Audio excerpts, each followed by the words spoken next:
ओम साईं राम। आज का संयोजन रक्षाबंधन के पावन पर्व पर जब हम अपने बाबा को राखी बांधते हैं तो उनसे यही कामना करते हैं कि हे मेरे बाबा, सदैव हमारी भाई बनकर लाज रखना, सदैव हमारी रक्षा करना, सदैव अपनी कृपा दृष्टि से हमारे सारे संकटों को हल लेना। और बाबा उन सभी वचनों को निभाते हैं। जब हम विश्वास पूर्वक उन्हें कोई जिम्मेदारी सौंपते हैं तो वह कभी हमें निराश नहीं करते, हर पल हमें रक्षा कवच प्रदान करते हैं। बाबा ही हमारे जीवन में, जब हम अपने माता पिता को खो देते हैं और बाबा के ही समीप जाते हैं, उनको ही पुकारते हैं, जब ऐसे रिश्ते जो हमारे लिए सर्वस्व थे वह हमसे बिछड़ जाते हैं, फिर भी बाबा हमें ये ज्ञान कराते हैं कि मेरे बच्चे, ये जग नश्वर है, यहाँ सबको उस परमपिता परमेश्वर ने ही अपना अभिनय करने के लिए भेजा है और वही सबसे करवाता है। लेकिन जो ईश्वर को जान जाता है, जो सच्चा ज्ञान पा लेता है, वह अपने कर्तव्य कर्मों को निष्काम भाव से करता हुआ सदैव अपने उद्देश्य की ओर ही आगे बढ़ता है। मेरी बच्ची, तुम्हारे जीवन में तुमने जो भी अनुभव पाए वह तुम्हें अनुभवी बनाने के लिए थे, तुम्हें ज्ञान सिखाने के लिए थे कि कोई भी रिश्ता हमारे साथ कितना भी अच्छा क्यों ना हो, वह भले ही हमारे भावों को बिना कहे ही जान जाता हो, कोई भी हमारे साथ हमेशा के लिए नहीं रह सकता। और जितने हमारे जीवन में अभिनय होता है वह उसको निभाकर हमारे जीवन से दूर हो जाता है। तो जब हमें बाबा ये ज्ञान सिखाते हैं तो हम जान पाते हैं कि ईश्वर के अलावा कोई हमारा सच्चा साथी या मददगार नहीं है।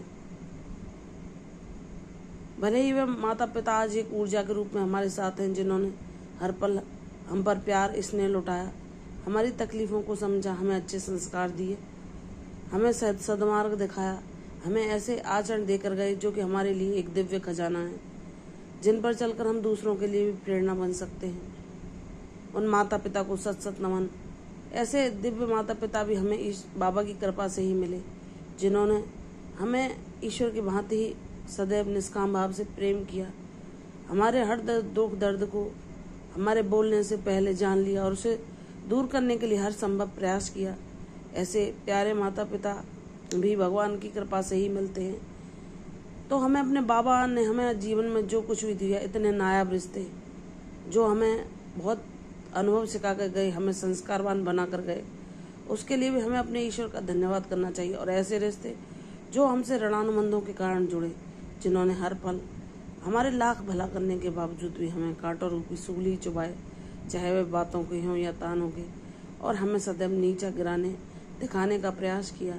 सदैव उन्होंने अपने अहंकार को सर्वस्व रखा और हमारे मूल्य को वे समझ ही न पाए, ना हमारी सेवा का कोई वह मोल समझ पाए, ना हमारे हृदय की भावनाओं को वे जान पाए, और ना ही उन्होंने कभी एक भावात्मक रूप से हमें कोई सहारा दिया। तो मेरे बच्चे, वह रिश्ते भी तुम्हारे जीवन में तुम्हें कुछ सिखाने को आए थे। तुम्हारा जो पिछले जन्म का उनसे ऋण था उसको चुकता करने के लिए तुम्हारे जीवन में उन्होंने अभिनय किया। इसलिए तुम्हें ज्ञानवान बनना है, किसी भी रिश्ते से मोह नहीं करना है, सिर्फ उन्हें अपने जीवन में एक, जैसे हम यात्रा करते हैं तो सफर में हमसे कितने यात्री जुड़ते जाते हैं और अपने नियत मंजिल पर आने पर वह हमसे विदा ले लेते हैं। उसी प्रकार हमारे जीवन में जितने भी रिश्ते आते हैं वह हमें सीख देने के लिए आते हैं। कुछ हमें सुख देते हैं, कुछ हमें दुख देते हैं।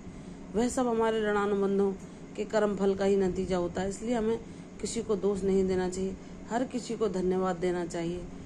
और अगर तुम्हारे जीवन में कठिनाइयाँ और दुख बहुत आते हैं तो समझ जाओ कि तुम ईश्वर के प्यारे हो, क्योंकि अगर तुम्हारे समय में बहुत जटिल या विपरीत समय ना आए तो जहाँ तुम्हें निराशा, हताशा और दुखी तुम्हारे जीवन में हाथ लगते हैं, वहाँ तुम जीवन के हर सच को जान जाते हो। बुरा समय आने पर सबके असली चेहरे तुम्हारे सामने आ जाते हैं कि तुम्हारा दुनिया में ईश्वर के अलावा कोई दूसरा हितैषी नहीं, जो तुम्हारा साथ दे, तुम्हें हर पल संभाले, तुम्हारा निष्काम भाव से तुम पर प्रेम और आशीर्वाद लौटाए।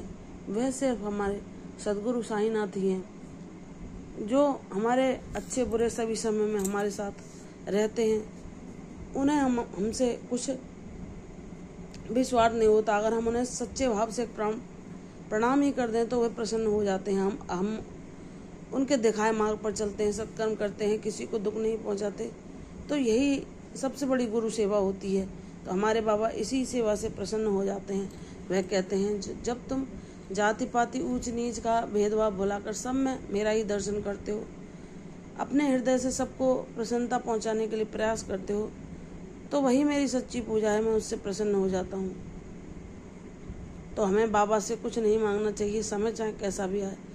हमें उनसे बस यही प्रार्थना करनी चाहिए कि हे मेरे बाबा, हर पल हमें थामे रखना, हमारी रक्षा करना, हमें सद्बुद्धि देना।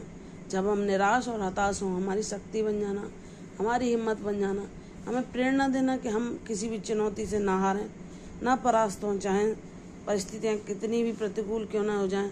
हम आपकी भक्ति के सहारे हर परिस्थिति से बाहर निकलने का हौसला रख सकें, इतनी कृपा हम पर बरसाना।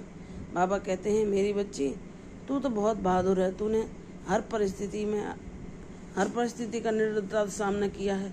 तूने जहाँ परिस्थितियाँ तेरे नियंत्रण से बाहर हो गई, तूने मुझे सहायता के लिए पुकारा और सदैव मैंने तुझे तेरे साथ होने का अनुभव तुझे दिया है। सदैव अपनी उपस्थिति तेरे जीवन में तुझे दर्शाई है। इसलिए मेरी बच्ची, चाहे तुझे अभी कुछ भी संभव ना लग रहा हो, लेकिन निराश न होना। तेरे बाबा के लिए कुछ भी असंभव नहीं।